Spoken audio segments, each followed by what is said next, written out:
Hey everybody, here it is, the moment you've been waiting for, the Captain Marvel review. Now, as usual, this is a spoiler-free review, so I'm going to try to keep some of the biggest details out, any plot twists, things like that. I do need to mention that in this particular movie, this is also what I would call an unbiased review. In other words, there have been a lot of stories leading up to this movie, and to give an honest opinion, I wanted to make sure that I kept those out of my mind when I was coming up with this review. So, this is my take on the actual movie, barring any kind of outside influence, what I think about Brie Larson's politics or anything like that. So, without further ado, here's the review. So, the movie begins with Brie Larson as Ver. Ver is a Kree soldier. The Kree are a technologically advanced civilization who are in a battle with the Skrulls. The Skrulls are a shape-shifting species who are trying to infiltrate the Kree and destroy them. Now, 6 years prior to the events of this movie, Ver was in some sort of a battle and was left with amnesia. So at this point, she only remembers the last 6 years. She's eventually kidnapped by the Skrull and ultimately ends up on Earth, where she discovers that she is not Ver, but actually Carol Danvers, a human. While on Earth, she tries to get back into contact with the Kree so she could return, as well as figure out why the Skrulls are trying to infiltrate the Earth as well. And of course, during her mission, she meets up with Samuel L. Jackson's Nick Fury, and the two of them work together. And that's kind of where the story lies. As I said, this is spoiler free, so I won't get into any more details than that. I don't want to ruin any of the plots or the twists, but that's where we start. Now, this part of the review is hard because normally what I like to do is tell you what I like and what I don't like. Now, in the case of this movie, things that I like in one scene, I will absolutely hate in the next scene. It's like a wild pendulum that just swings back and forth from great to horrible. So in one scene where the CGI will be beautiful, the next scene will be awful. Where the sound choices are great in one, it'll be awful in the next. So it's wildly inconsistent, but there are a few things that are consistent that I like and that I don't like. So what did I like? Well, the first thing I liked was the story. Now, going back to my pendulum metaphor, there are two stories going on here. The first is the story of Brie Larson's character, Captain Marvel, and the other story is this interaction between the Kree and the Skrulls. Now, the Brie Larson story or the Captain Marvel story is awful. However, the Kree Skrull story is very interesting, and I found that to really be the driving force behind the movie. Now, it probably wasn't meant to be like that, but I did find it more engaging and more interesting than Carol Danvers' story. Another thing that I really liked about the movie was the supporting cast. I thought Samuel L. Jackson did a really good job. Jude Law was a little generic, but still fun. I really thought the standout in this was actually Ben Mendelsohn. I thought he did a fantastic job and really, really carried a lot of the scenes that he was in. Now, all this is odd because, again, this is the story of Carol Danvers, Captain Marvel. Where does she fit in? Well, we'll touch on that in things that I didn't like. Now, this is a Marvel movie, so you can't really watch a Marvel movie and not be impressed with some of the special effects and some of the cinematography, all done very well for the most part. Although there were definitely some scenes where it wasn't that great. Um, Now, I personally try to stay away from reviews before I have a chance to watch a movie and review it for myself. Now, that said, with this particular movie, there were a number of headlines out there that unfortunately were unavoidable, so I came in hyper aware of a character called Goose the Cat. Uh, I would say most of the bad CGI revolved around Goose the Cat. Think Garfield, the live action movie, and you'll kind of know what I'm talking about. But as a whole, it was fairly impressive. Now, another thing that I enjoyed, and I'm probably going to get some criticism for this, but I really thought the pacing was pretty good. It started off really well. In fact, it started with a tribute to Stan Lee that I thought was fantastic, and Marvel really needs to be credited for that. But it started with a bang, and it really kept that momentum rolling. There weren't any real parts where I thought it got too bogged down in itself, like some other movies have a tendency to do. So let's go ahead and take a look at the things that I didn't like. My biggest issue would be the main Captain Marvel story. So at its core, Captain Marvel is an origin story. Now, the Marvel Cinematic Universe has really been pushing to stay away from origin stories lately. Even Black Panther was not an origin story. He had already had his powers when he was introduced back in Captain America. And there's a reason for that. And that's because origin stories tend to fall into the same tropes and the same themes that we see over and over and over. And in the case of Captain Marvel, it's the exact same thing. So, hero gets their power, hero learns their power, hero wins the day. That's it. That's the entire story of Captain Marvel.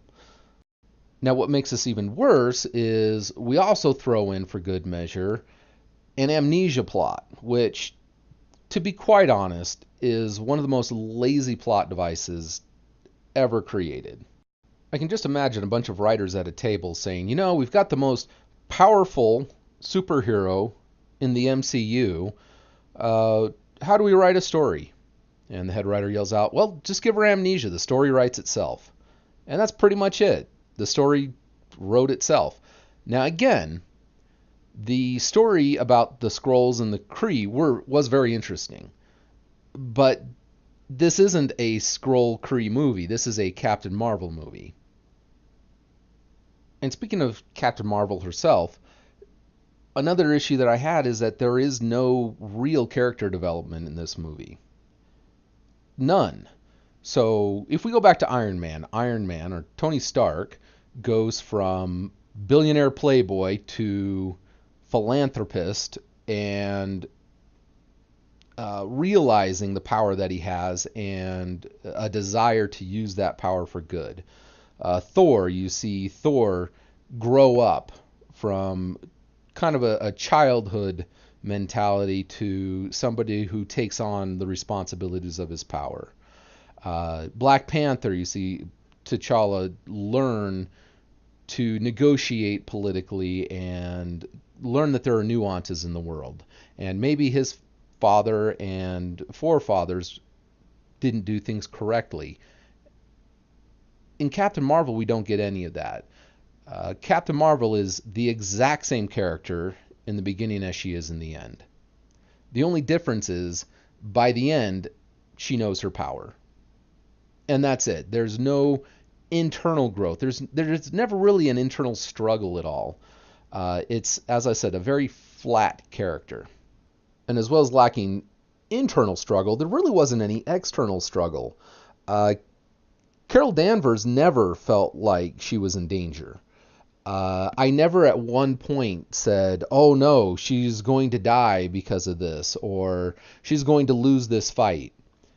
It always felt like she was going to overcome from the very beginning. There was no doubt or no feeling of danger whatsoever, really.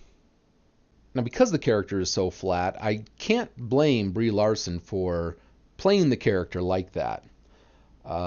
The character comes off as just dismissive and kind of breezy, just there. She doesn't really command any presence. She's just kind of there, part of the background.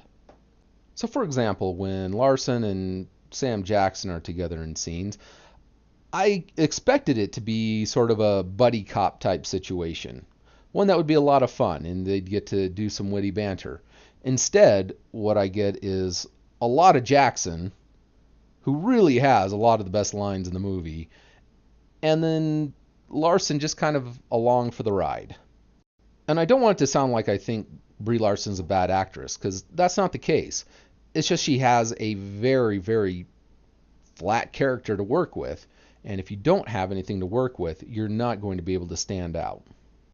Now, one last thing about the story is, and I hate to get political here, but I have to because, well, the movie is so ham-fisted in its feminist ideology, it just beats you over the head with it. So it's impossible to avoid and not talk about.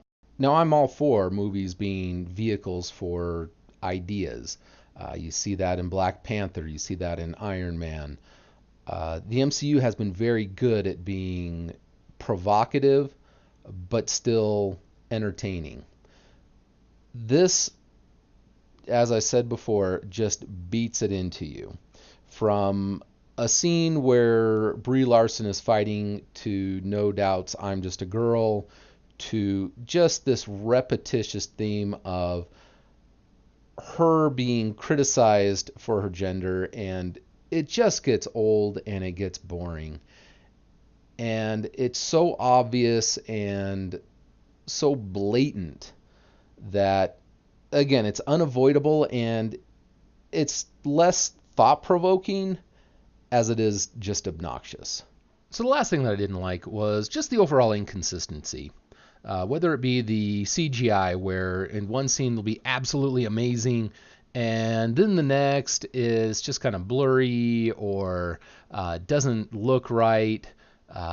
Also with the audio track, in one scene it'll be playing some epic score, and then in the next scene it will be playing Nirvana. And fight scenes will look amazing 1 second, and then the next they'll start shooting into these super tight close-ups and really obnoxious blurry cam, and then back out. Again, it's just so inconsistent. Sometimes really great, sometimes really bad, and overall it just, as soon as you get into it, you're immediately thrown out by something that is just annoying.